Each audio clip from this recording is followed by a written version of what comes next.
Michael live on Easter Island. He's not the only towering figure on that island, which is known for those towering statues behind him. But Michael, those are now at risk due to part to climate change. Good morning again. Good morning, Robin. These statues make Shaq look short. I mean, they are just that big. But these are the Moai. They are an important part of Easter Island and the Rapa Nui people. They are the symbol of this island. There are thousands of them around the coast here, and they've just discovered a new one, or one last week also. But they are under a threat, as is the community here as a whole.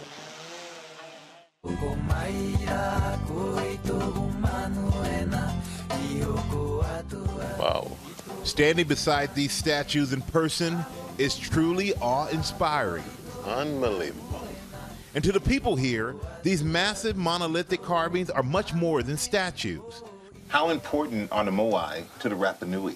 The Moai is like the photo of one person. So when he died, they make the Moai for representing that person. When you have your photo of your grandfather, it is very important. The Moai, as they are called, created 3 centuries ago by the Rapa Nui people, can stand up to 33 feet tall.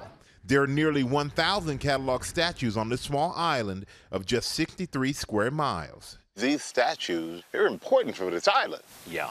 They're pretty much everything for heritage, but also in economic system here as well. It's their economy. And you know what, for the human race, it's valuable. I mean, it says something about all of us, right? And human ingenuity. Terry Hunt, an archaeologist, has been studying them for over 20 years. It's estimated that roughly 100,000 people travel to this island every year to take in the wonder of these statues. The average weight of these is about 40 tons. 40 tons. They were made here at this magnificent site, the Quarry, where you can see statues in various stages of production, some carvings still embedded in the hardened volcanic ash. We're standing in front of the largest Moai on the island. I was going to say that's a big one. Yeah, that's a big one. His name is Tetokanga. It's the Rapa Nui name. And he is 63 feet tall. We estimate that his weight would have been around 90 to 100 tons. The otherworldly slope dotted with statues ready to be moved to their final destination, while others were left fallen and broken. How did they move these? Because you're talking about, tons and tons, and you don't have the modern equipment we have now. Yeah, that's right. Let's go back to what islanders say. They walked. The walking of the Moai is an oral tradition passed down by song from generation to generation. Terry took that oral tradition, devised this experiment, which shows that an average group of people using ropes have enough strength to rock the statue back and forth, moving it as if it were walking, and confirm their beliefs. I would say one of the most rewarding things has been that science and oral tradition that's been passed down for generations converged on exactly the same answer. Wow. But the Moai, which have stood here proudly for so long, are facing a threat bigger than them. They're under threat now, climate change. With climate change, the storms are stronger, which means stronger storm surge. With more storminess, more intense rainfall, even more droughts and exposure to the elements in general, the statues will weather faster. Rising sea levels are accelerating erosion along the coast, where so many of these statues stand guard. The Rapa Nui people are now beginning to build retaining walls to help prevent future damage. The people here are vulnerable too. Their water under threat. With sea level rise and increased storminess, you can get saltwater inundation in the groundwater sources that people depend on for drinking water.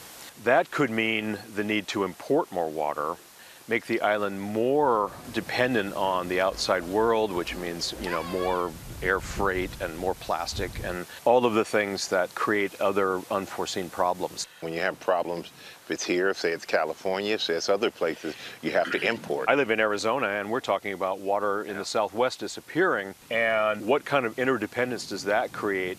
What's the chain reaction? Where does it end? Do you feel the connection to your ancestors through the statues? Yes, she really feels that one because she's from that ancestral people. We have a big connection with them all the time. It's okay to cry. It's okay.